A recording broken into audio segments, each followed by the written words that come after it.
저는 지금 보건복지부에 나와 있습니다. 아동관리과 황지민 사무관님과 함께 디딤 씨앗 통장에 대한 내용 알아보도록 하겠습니다. 안녕하세요. 안녕하세요. 네.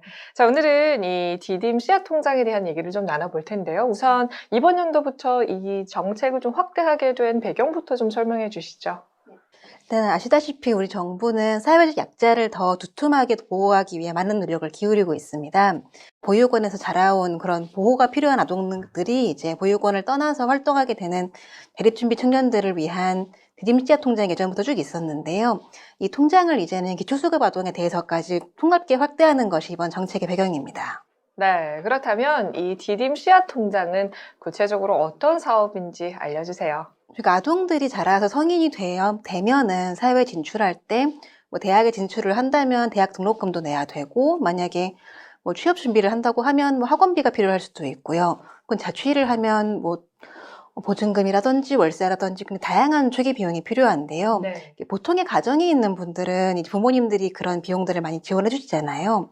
근데 자립준비 청년이나 혹은 이런 기초수급 가정에 있던 아동들은 그런 초기 비용을 만들기가 굉장히 어렵습니다. 그래서 이런 청년들이 어릴 적부터 디딤씨앗 통장을 통해서 이제 목돈을 모아서 성인이 되어서 본인이 이제 사회에 진출을 할 때 초기 비용을 쓸 수 있도록 하는 것이 디딤씨앗 통장입니다. 네. 자, 올해부터는 이 지원 대상을 더 확대했다고 들었습니다. 소득 기준도 확대할 예정이라고 했고요. 어떻게 달라지는 건지 설명해 주세요.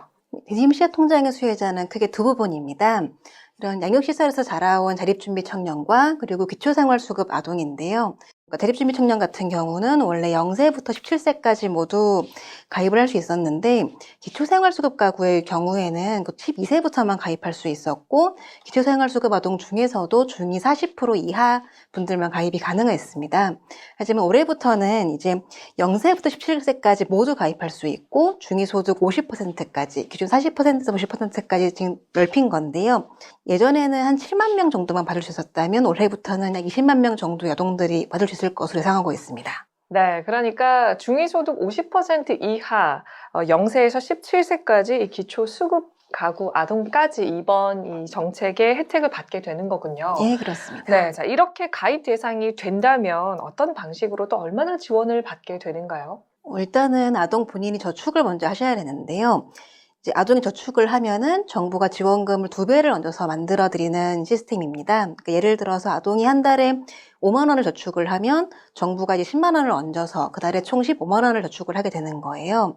만약에 0세부터 가입해서 만 18세가 되기 전까지 꾸준하게 저축을 한다면 한 3천만 원 정도가 됩니다. 3천만 원 정도의 이 초기 목돈이 생긴다. 굉장히 좋은 혜택인 것 같고요. 자, 이렇게 이 디딤 씨앗 통장에 저축한 이 금액 언제부터 그리고 또 어떻게 사용할 수 있게 되는 건가요? 예, 일단은 아동이 성인이 되는 만 18세부터 사용이 가능합니다.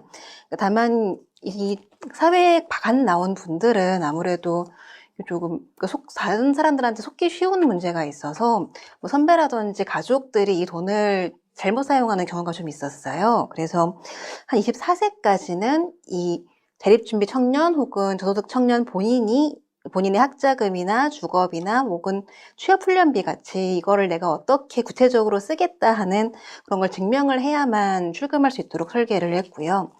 만 24세가 지나면은 이 청년 본인도 어느 정도 사회에 적응을 했으니까 이제 자립 목적 같은 걸 별도로 증명하지 않아도 자유롭게 꺼내쓸 수 있습니다. 저축 금액의 2배 이상의 금액을 돌려받을 수 있는 제도이니만큼 지금 당장 신청하고 싶은 사람들도 굉장히 많을 것 같은데요. 자, 그렇다면 어떻게 신청하는 되는지도 설명해 주세요. 일단 가까운 읍면동 주민센터나 행정복지센터를 방문하시는 게 가장 쉬운데요. 아무래도 직접 방문하는 게 어렵다 보니까 컴퓨터나 혹은 핸드폰을 통한 모바일로도 신청할 수 있습니다. 제가 복지로라는 홈페이지를 검색해서 그 안에 디딤씨앗 통장을 검색하시면 신청하실 수가 있어요. 당장 가정 형편상 이 가입을 하는 것 자체를 약간 망설이시는 분들이 되게 많으시거든요. 네.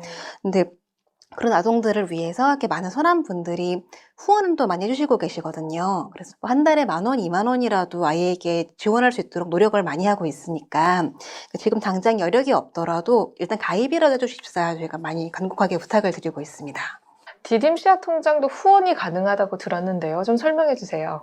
이런 양육시설에 있는 아동들이나 혹은 기초수급 아동 같은 경우는 그 본인과 보호자의 힘만으로 저축을 하는 것이 상당히 어렵습니다. 그렇죠. 그래서 뜻 있는 분들이 이런 아동들을 돕기 위해서 시설에 직접 후원을 하시거나 혹은 저희 아동권리보장원을 통해서 후원을 많이 하고 계세요. 그러니까 디딤씨앗 통장 홈페이지라고 검색을 하시면 저희가 신청을 할 수 있는 홈페이지가 나옵니다. 국민들께서 10,000원을 후원하셔도 정부가 20,000원을 더해드리니까 결과적으로는 아동들에게 30,000원을 선물해 드릴 수 있는 게 되거든요. 그래서 굉장히 많은 관심을 좀 부탁드리려고 합니다.